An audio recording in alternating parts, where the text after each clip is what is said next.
WagerTalk Today. I'm Lawrence Presman. What a show we've got lined up for you all. Week 1 of NFL almost in the book. Teddy's going to take apart that and the college football season and what did bettors learn. We got Andy right off the bat. He's got 2 prop bets for us on tonight's final week 1 game. Rodgers against Purdy. It's going to be great. Bryan Power after that. He's got a baseball game. Yes, baseball is still going on. He's going to look at the Twins and the Angels and a CFB game, Tulsa versus Oklahoma State. We're going to end the show with Jesse Schule, who also has a baseball bet for us on the Boston Red Sox and a look ahead at week 2 in the NFL. Texans minus 6.5. He'll explain why. Teddy covers bloodbath at Circa, and this guy is bleeding as well. Seems every year there's a bloodbath on day 1 at the Circa. Yeah, you seem to have a pretty good run on these survivors. How'd you do yesterday with your survivor? Yeah, you know. So last 2 years, I went out week 1, and I was trying to play long ball, trying to take a team, sneak it through. This year, I'm like, I'm going safe. Forget all that. I'm just going to play it safe, get through week 1, worry about week 2 later. So I took the Cincinnati Bengals, and yeah, I'm out. And you know what, Teddy? I'm totally okay with being out of the Circa Survivor. I'm not going to enter it again. It messes with my mind. It annoys the shit out of me. I'm happier to be out in week 1 than I would have been in week 10. So we move That's on. true. Yeah. Yeah. And it's like certainly if you're going to make a run for it, it's going to make a run for it. If you're not going to end up making a run for it, fine. You're done. Week 1. It is what it is. Yeah. You made a nice prize pool for somebody else. So be it, brother. It's not like I'm dying for the money. So shitty week, shitty Sunday for me. I had a great Saturday for my clients, but Sunday 2 and 3, lost my 2 big games. I'm so sorry to all of you guys who purchased me. It absolutely guts me to my core. I'm going to have a great NFL season, but it was not a good start. You had a nice day yesterday, so congratulations, Teddy. Let's find out if Andy Lang had a good day. Andy, welcome to the show. How are you, my friend? I'm good. 3 and 3 yesterday, so nothing too groundbreaking. Got juiced a little bit, so nothing terrible, nothing exciting. So just kind of a ho-hum day. Came down to Matthew Stafford over 1.5 touchdown passes last night. He didn't get there. When it went to overtime, I was like, please win the coin toss. Give him a chance to throw a touchdown. Yeah. Then the Lions win. It was like, well, this one's over. They're not getting the ball back. So. But whatever. This is my first year I didn't do any survivor pools, and I got to tell you, great decision. Yes. Absolutely great decision. Yeah. This is I don't know what to compare it to, like cutting sugar out of your diet, where you're thinking about it and then you do it and you're like, wow, I feel great.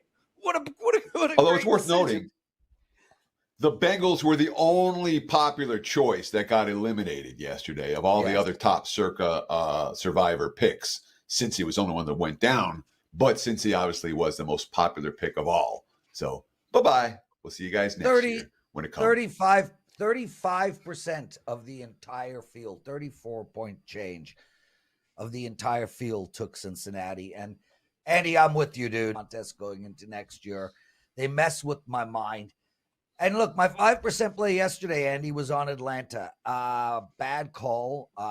Pittsburgh didn't even get a touchdown, and I still lost that game.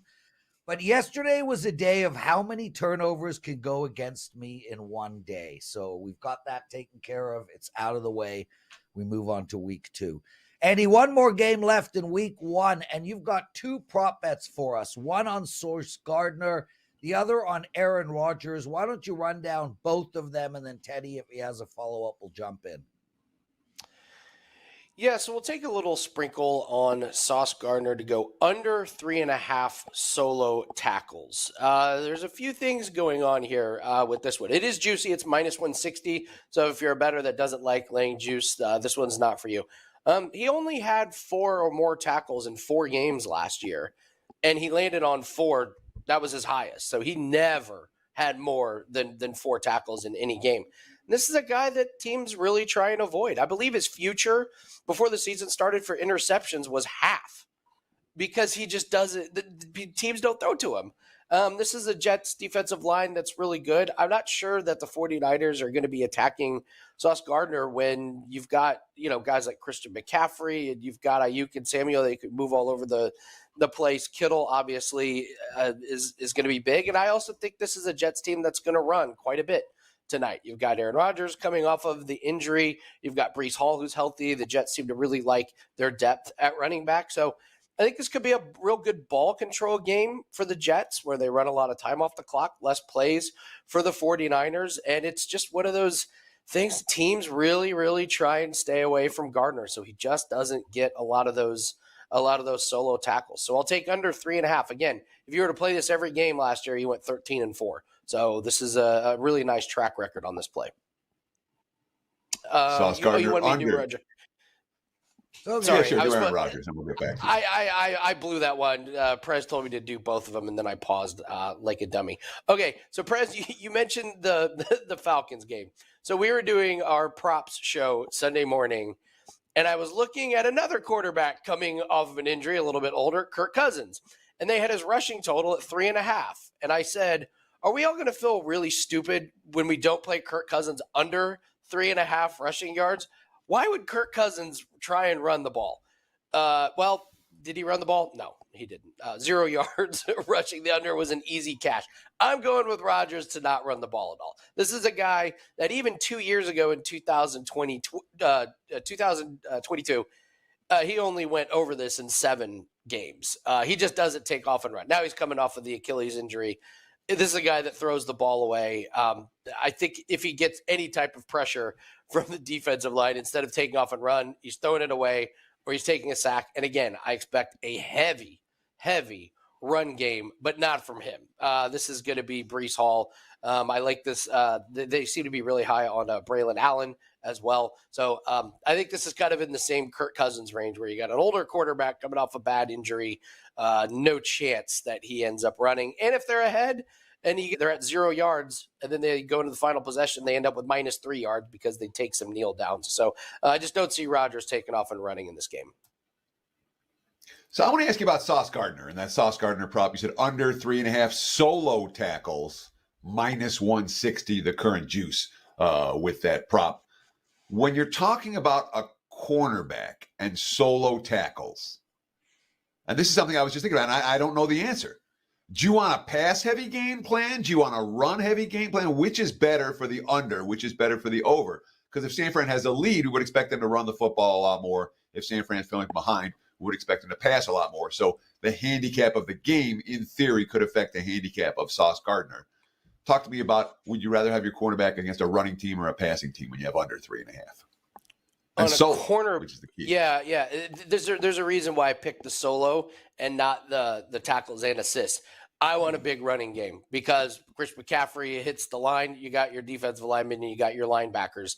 And Gardner's job is to take away the receiver. That's his job. His job is not to get in there and mix it up and try and get in the tackles. And honestly, the only way he's really going to get a tackle is if a pass comes his way. I don't see like McCaffrey like breaking it out to the outside and there's Gardner sitting there trying to make the tackle. And Teddy, you've seen these corners.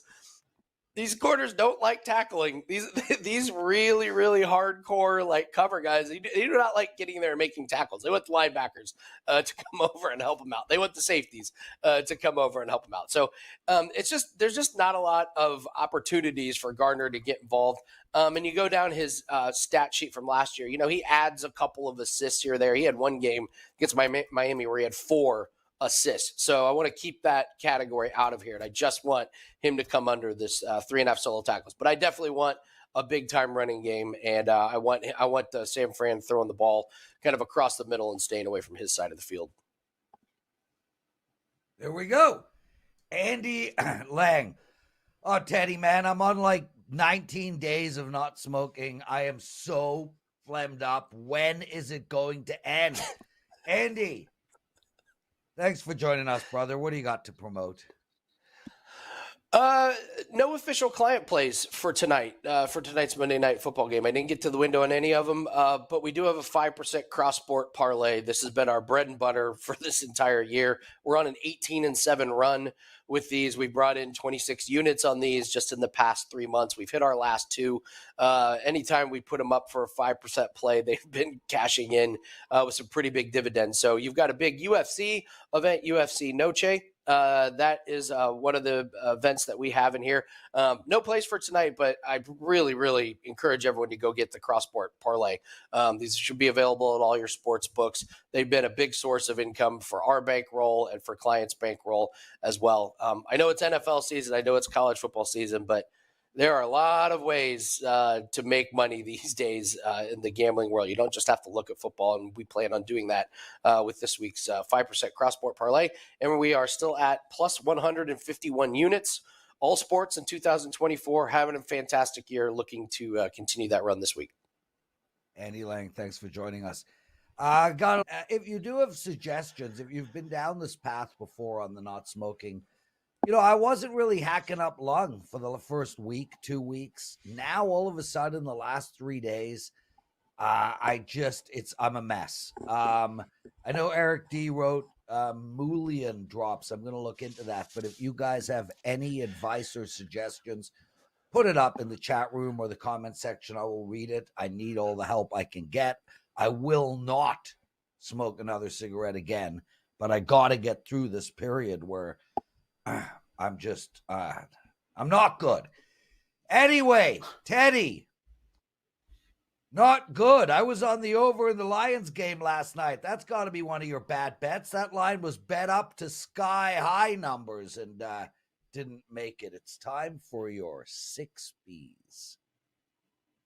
Well, let's talk a little bad beats, bad bets, and bad for the books. A recap of what just happened this past weekend from a betting perspective.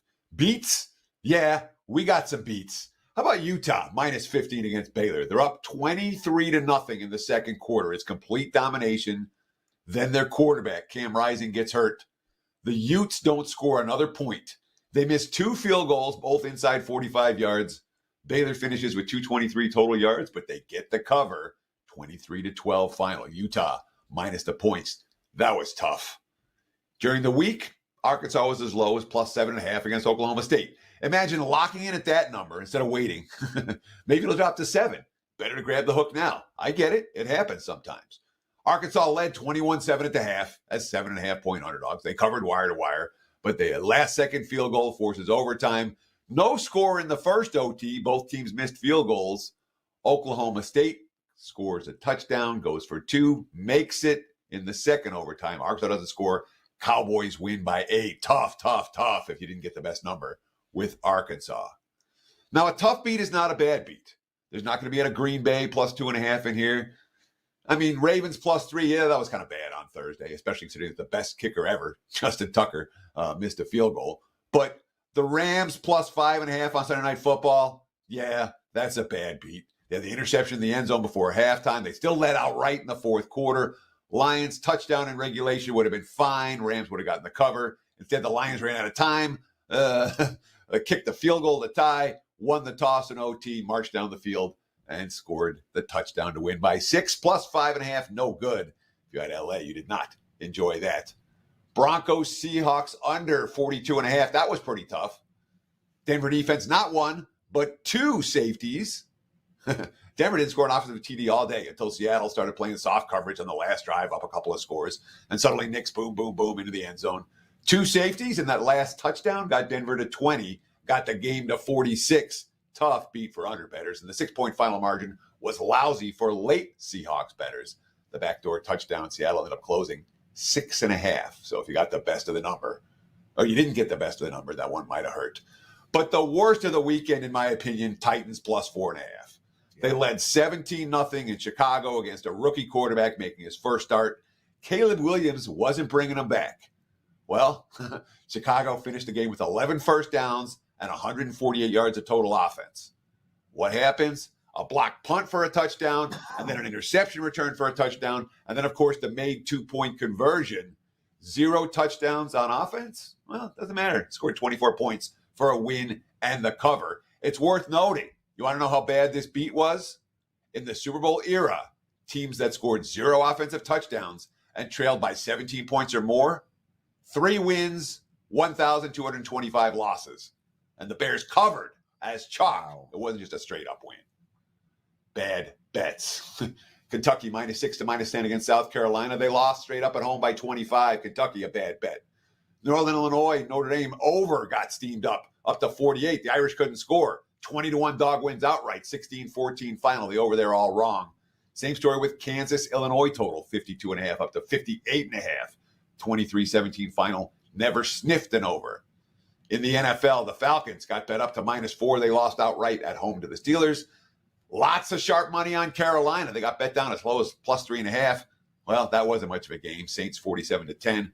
And the Raiders from +3.5 to as low as 2.5. The Chargers had 5 first downs in the first 3 quarters and were still covering going into the fourth 22-10 final. The Raiders' money was wrong. When it comes to bad for the books, would the books get smashed on? Well, Ole Miss. -36 up to -42 against Middle Tennessee State. They won that game by 49.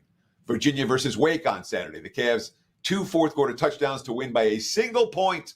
All the money won or pushed 3-point line move and it landed on the closing number. That's not great for the house. 2 big wise guy moves. San Jose State from +6 down to +2.5 against Air Force. They won outright by double digits. Arizona State, -3 to -6.5 against Mississippi State. They led big early and hung on to win by exactly 7. Both of those were bad for the house. When it comes to the NFL on Sunday, bad for the house. I mean, the wise guy special yesterday was Minnesota. +1.5 to -1.5. They beat the Giants 28-6. Another wise guy special was the Patriots, +9 down to +7.5, and they won outright. That said, since he wasn't too bad for any books that didn't cater to wise guys, they were on every public moneyline parlay and every teaser card. And of course, bad for the books last night. The Lions game from a side perspective was a disaster. They were on every parlay. They were on every teaser card. It was the public play of the week, and Detroit got the money in overtime. So even with the under cashing, still wasn't a great result for the house with the Lions getting the money in OT. There you have it. Bad beats, bad bets, bad for the books. Back to you, Mr. Prez. Teddy, I love that segment. Guys, if you like that segment, take a second, please. Hit that like button. Teddy does a lot of hard work to put that segment together. Trust me, I called him at 11 o'clock this morning, Eastern time, and he basically told me to F off.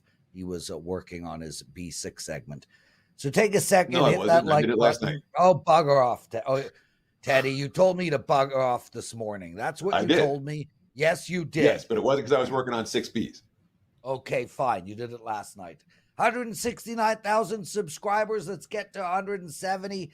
I don't understand why you argue. Like, you could have just kept quiet there. You just got to argue everything. Like, no matter what, you need to argue it. Anyway.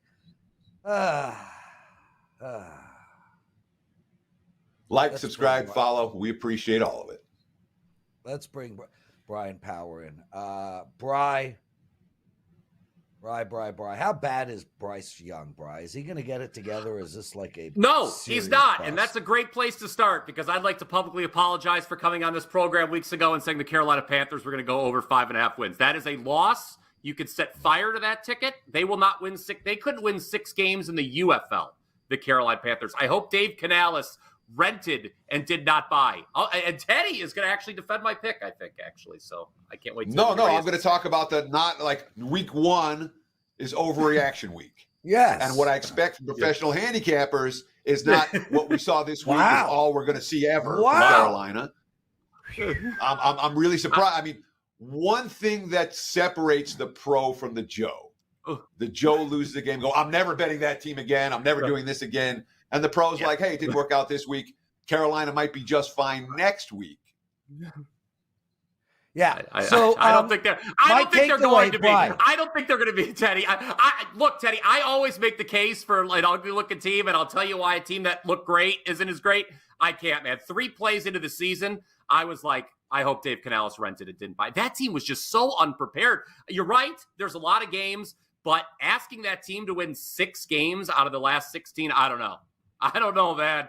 It's if they do, I'll of course brag about it and say I was right all along. But yeah, I don't know. It looked awful. Prez, you were right. You jumped all over me when I came on the show, and you were correct. I don't think it's looking very good. I think the message there is Jesse Schule coming up after you. Be careful. Teddy is very lecturous today. Brian, I expect better than you. You call yourself a pro? I don't. That it hurt a little bit, Teddy. I'm dying inside a little bit. Yeah, Teddy. There's the sign. Yeah, Teddy. I love that. Yeah. I'll need that about twice a show. God. So, Brian, Deshaun Watson. Okay, let's move. He's not good either. Oh my Don't defend him either, Teddy. He's not good either. Is that a franchise-killing contract or what? Okay. I believe it's called a bad investment. Yes, glad it's not coming out of my pocket. Okay, all I want to do is talk about NFL from yesterday, but I guess that'll have to be on a show that I do privately later. Teddy will start lecturing you then. The Twins and the Angels. You've got a baseball bet for us. Let's go. Yes, a solid transition. I was going to compliment Teddy's 6Bs, by the way, because he talked about a lot of games that I was going to mention, including one later on. But let's talk about this baseball game first. Angels and Twins. Terribly disappointing weekend for the Minnesota Twins. Swept in Kansas City. They're still in wild card position, are the Twins in the American League, but now 5 games off the pace. I think we lost Bryan Power. No, he's not. He didn't freeze, dude. He's crying right now somewhere. He's like, yeah, look. There, they return home. Oh, there he is. We lost you for a sec, but you know what? That's okay. It's okay. Oh. So the Twins had a shit weekend. They got swept. They did have a shit weekend, yes. Okay, they had a shit weekend, but a sense of urgency coming to the weekend. Teddy, we will be a pro, and we will not give up on this team coming into Monday because I think there's going to be a real sense of urgency. And they're facing the Angels, who I have rated as the 4th worst team in all of baseball.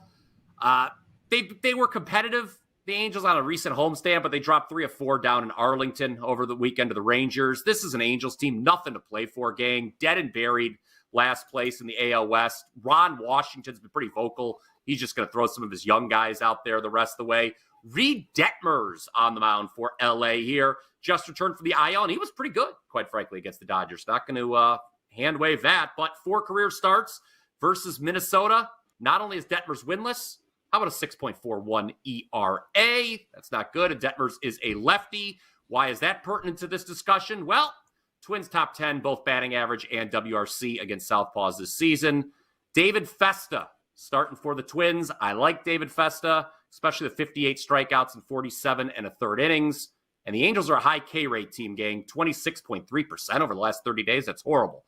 And Festa's allowed 3 runs or less in 8 straight starts. So given that sense of urgency and what looks like a very substantial edge in the starting pitching matchup to me, give me the Twins in the first 5, Teddy. Run line. I will lay only -115 to lay that half run. I expect the home team to be ahead after 5 innings. So Minnesota didn't just have a bad series over the weekend in Kansas City. Minnesota's been playing bad baseball for the better part of the last month. They're 6-14 in their last 20 games. They can't hit. You talk about Festa, who's a guy who has 1 quality start all year. He's no ace, and you're laying a big premium price to go with an ice-cold team and a mediocre pitcher. Is that why you're laying the half run here? You talk about the quality start. It's the starting pitching matchup. And again, I think, and we should talk about the spot for the Twins here, returning home. I know guys have mentioned this before on the show. The first game back home can sometimes be a tricky spot after a road trip. I just don't think so here. I look at the Angels. This is a dead team walking. The Twins, I still believe in the Twins, per our earlier discussion to start the program, Teddy. I would not jump ship there. I know they've kind of been pretty sorry of subpar, I think would be a fair description. I just like this pitching matchup. I like what I've seen with Festa. Remember, a quality start requires a guy to go 6 innings. Here, we just need him to be ahead after 5. And Festa usually gives you a solid 5 innings, except there was one start where he was curiously pulled early. I think it was against the White Sox or something, if I remember. But, yeah, I just want to get down that price, Teddy. And the Angels' bullpen's been pretty good, too, so let's avoid that. I just like head-to-head with these starting pitchers. I think Minnesota is the play here. Bryan Power joining us, everyone. Right, let's turn our attention to some college football. We've got a game this weekend, Oklahoma State at Tulsa. Man, Oklahoma State 2-0, and they are putting up points. 39 against Arkansas, 44 against San Diego State. Now they're playing Tulsa, who doesn't seem to be able to stop anyone. They allowed 28 and 28, but they have a 62. I'm looking at this game, and I'm thinking over the total here. You like the side. Tell us why.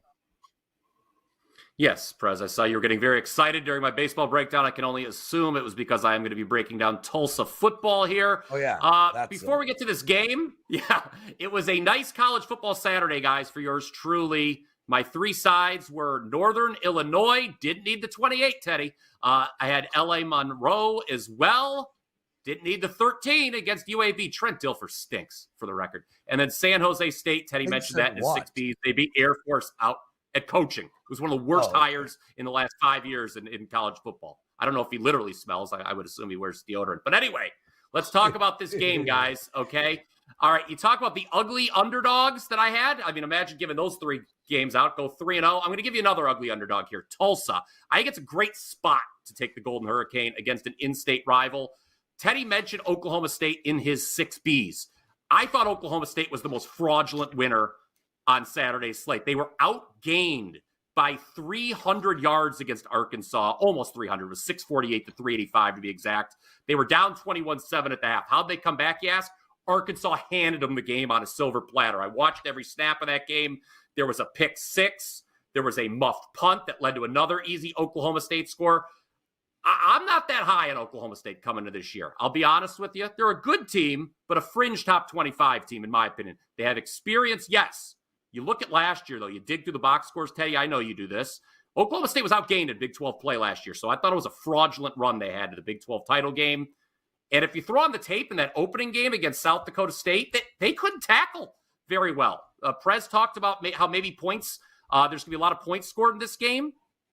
I've got some concerns with the Oklahoma State defense. You saw how they looked in the first half there against Arkansas. And you look at this spot for the Pokes, okay? Big come-from-behind win against Arkansas last week. What do they have on deck? Utah, who is now vulnerable if Cam Rising is banged up, and then Kansas State. Those are their two biggest conference games. I gave out Arkansas plus 10 on the Power 5 for the record, so I got the best of the number there. Tip of my cap to anyone who did get the 7.5 with Oklahoma State. But again, I'm just not that high on Oklahoma State. I will take the points with another Oklahoma State opponent here. Not to put words in your mouth, Teddy, I'm sure you're going to ask, well, is Tulsa good enough to take advantage of all this? Kevin Wilson brought in the best recruiting class in program history this past offseason. A lot of close games for Tulsa going back to last year. You're answering Teddy's question that he hasn't even asked yet. I'm throwing him for a loop. Tulsa, 7 of the last 9 games against FBS competition have been decided by 8 points or less. Give me the points. Teddy. Tulsa. So Tulsa is starting a redshirt Frost QB, Kirk Francis. He had a couple appearances last year, but he has not faced anything resembling a Power 4 conference defense yet. Does that worry you here at all with a freshman quarterback going against? Spot-wise, look, everyone sees the same spot you do. All right, it's a sandwich and a half. They're coming off an OT. And yet the markets are holding at 20+, which is, in my mind, is telling me that there are bettors out there who are concerned about Tulsa's ability to actually move the football against a real defense. What's your take?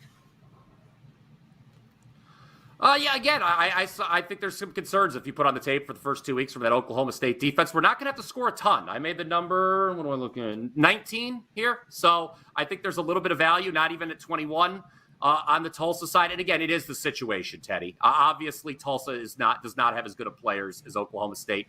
But to me, you use up so much energy coming back in a game like that. You could smell blood in the water with Utah. I think the coaching staff's going to have an eye on that game. Kansas State in 2 weeks. I think, again, Kevin Wilson, he's stocking the shelves a little bit here in Tulsa. I think this team's they've been competitive. We don't need them to win. We just need them to stay in 3 scores. I think given Tulsa's history, they can do that. Very fired up they should be to take on an in-state foe here, remember. And this game is in Tulsa. Oklahoma State hitting the road to take a G5 team. Bryan Power, rolling as well, everybody. In his last 16 days of betting, Bryan has won 23 games. He's lost 11. That's 23 and 11, 68%. Congratulations, Bryan. Great timing for this run, right to start both college and NFL. Anything to promote, and then we'll move on to Teddy's big game breakdown. Just one play tonight. It's in Major League Baseball. It's a total. We're rolling with MLB total 6-1. Our last 7. We had the under in the Dodgers Guardians. So head on over to WT.buzz/BP. Thanks for having me on, guys. Teddy, awesome stuff, Bryan Power. Teddy, on the presidential address, it's amazing. I don't know if the opening line report they do this, but people just constantly get in there and like, you were wrong on this game. Nobody has ever logged on after the fact and said you were right on this game. It's only that when you're wrong that these people have to take time out of their day to shit all over you. Anyway, okay. Let's move on to your big game breakdown, brother. Let's talk about Alabama, Wisconsin.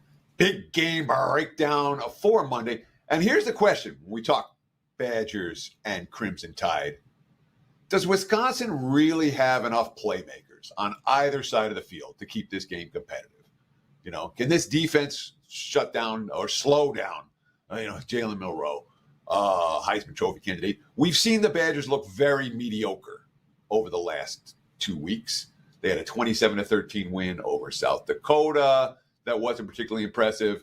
They had another nondescript win against Western Michigan. 2 games where they didn't really pull away until the fourth quarter. And of course, we talk about this program right now.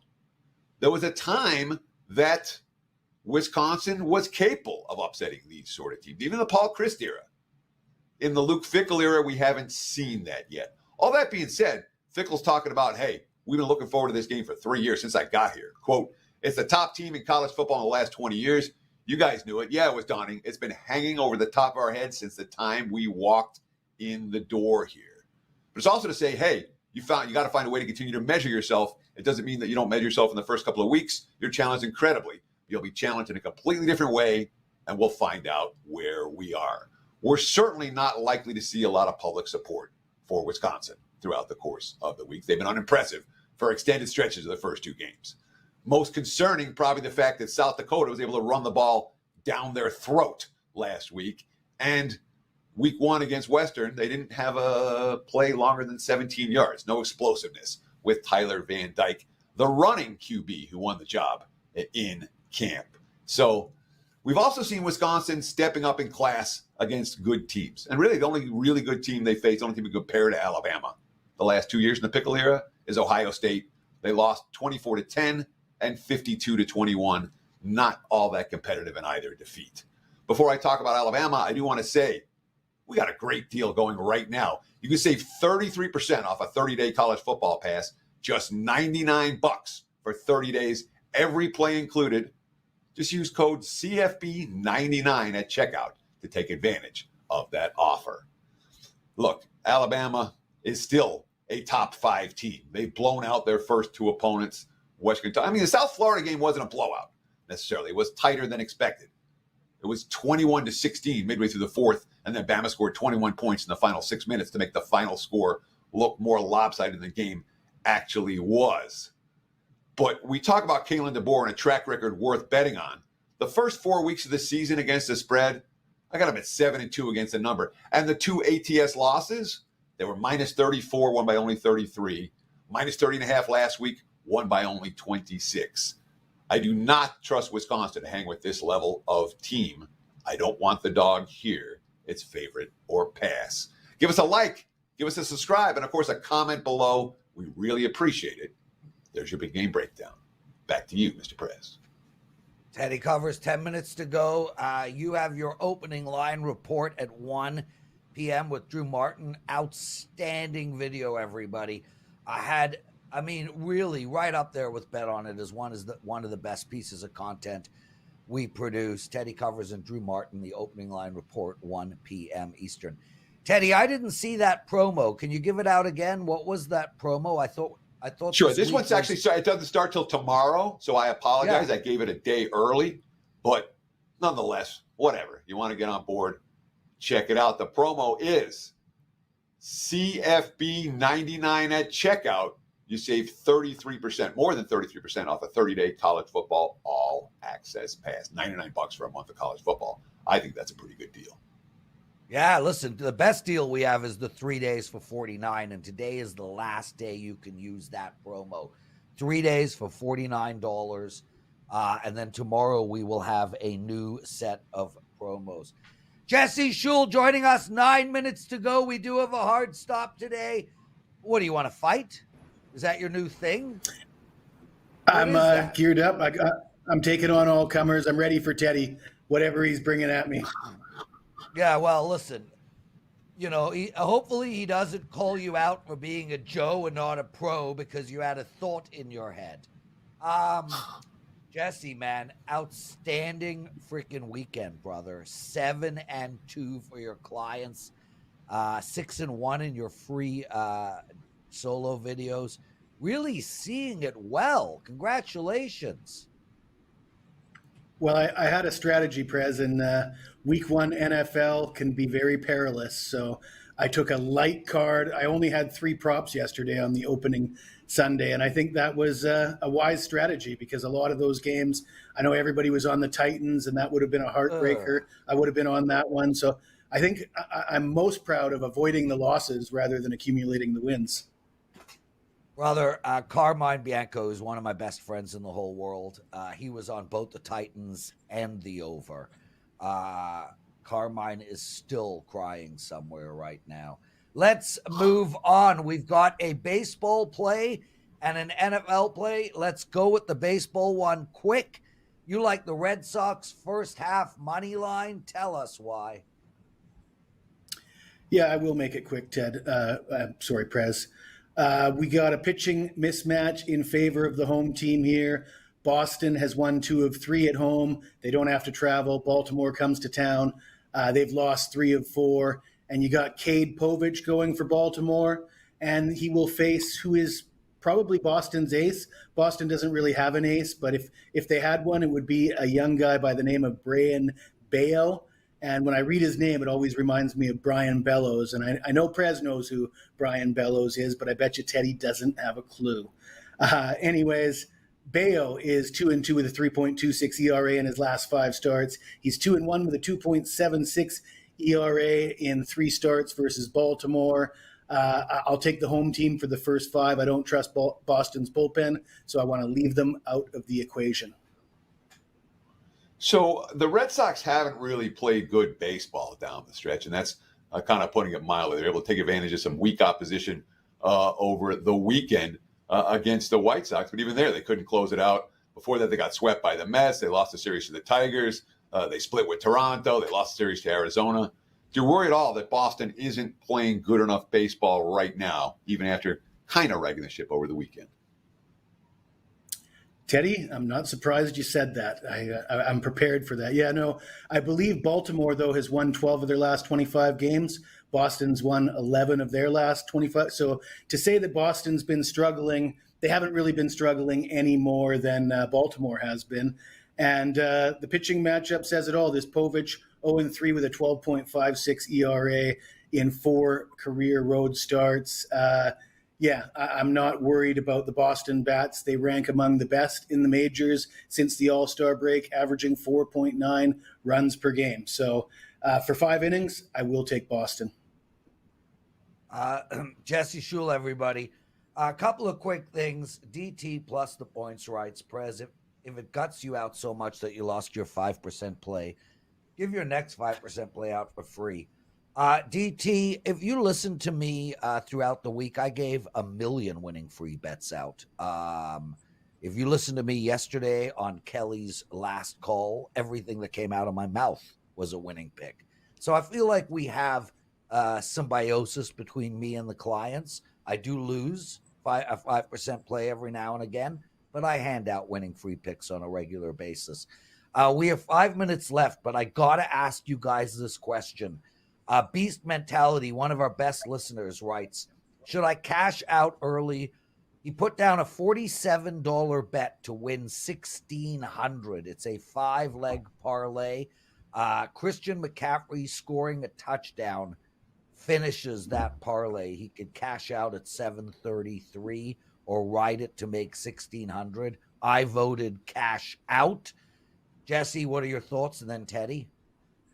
Ride it? I'd say ride it. Don't take McCaffrey the has cash out 21 option. touchdowns. Wait, Teddy. I said, Sorry. Jesse, your thoughts, then Teddy. Right, and he shook his head, which meant no, and then you went to me, so I started to talk. But Jesse still had something to say. I didn't realize that. Jess, I'm only looking at your McCaffrey to score a touchdown at home. He had 21 touchdowns in 16 games last year. There were only 3 games that he played last year that he didn't score a touchdown. They are the favorite. I know that it's a low total. I just think it's certainly a better than a 50-50 shot that he scores. I'd ride it out, take the 1,600. So you can also, rather than take the cash out option, you can bet the other way, which is far more mathematically superior. You end up making more money. Right. So if you have the yes, find somewhere and bet the no, and then you are hedging your wager and you're locking in some type of a profit. But that's a way better option than taking the cash out. They take a lot of juice out of those cash out options. That's why they offer them. Oh, no, and I'm with you, Teddy, and I wrote in there, hedge, look for the hedge. But I would cash out if the hedge isn't available. Let's move on. Jesse, we've got 3 minutes left. The Houston Texans at home hosting Chicago. This Chicago team, well, they got 24 points yesterday, but they really got 0. I don't know how anyone can look to bet Chicago right now. They've got to show us something. Where are you going in this game? Yeah, I mean, the basic premise, Prez, is grab a 6.5 while you can. Bet this game now because I don't think those 6.5s will last long. The Bears, yeah, sure, they get the win in the scoreboard. They get the win in the standings. They didn't win anything. The Titans handed them that game. 148 total yards of offense. Caleb Williams, what did he have? 93 passing yards on less than 50% passing. The only silver lining, he didn't throw an interception. I think the interception bet would be a good one on the road in Houston. What can you say about Houston? They score 29 points on the road. Stroud has a pretty solid game, but Joe Mixon, 159 yards on 30 carries. I'm not a big Texans fan. I was worried about a sophomore jinx for Stroud, but the Bears are just unbettable for me at this point, and I was never a Caleb Williams fan, so I think 6.5 won't last long. Grab it while you can. So here's my question, and it's kind of the same question that I asked that Prez didn't like so much, but aren't we just overreacting to what we just saw? Houston looked good, their opponent looked bad. Isn't this a classic case of week 1 overreacting? I would say no, because heading into week 1, I had an idea who the Bears were. And to quote the late, great Denny Green, they are who we thought they were. So I'm not overreacting. I already had it in my mind who the Bears were, and they showed me who they were. They showed me I was right. Yeah, and not only that, they've shown nothing in like a decade. So this is a long, slow overreaction. Jesse Schule, everyone. Jesse, I already told everyone how great you did this past weekend, 7-2. Congratulations. What do you have to promote? The best thing I have to promote is 1 week, all sports, all access, 2-for-1 special with myself and Ross Benjamin. Ross is one of the most popular guys that does videos for WagerTalk, and I know fans were asking for this, so you can get me and Ross for the price of one for 1 week. There we go. Jesse Schule, everyone. Teddy covers. Boom! We did your hard stop, 12:45 Eastern Time. Your opening line report in 15 minutes. No presidential address on Mondays. Good luck, everyone. Enjoy the game tonight. Take us home. Sure, that's going to wrap it for the Monday edition. We'll do it again tomorrow, same time, same channel. Between now and tomorrow's show, give us a like, give us a comment, and we appreciate all of you who have subscribed to the WagerTalk YouTube channel. Opening line report coming up next. Between now and tomorrow's show, enjoy the games and good luck.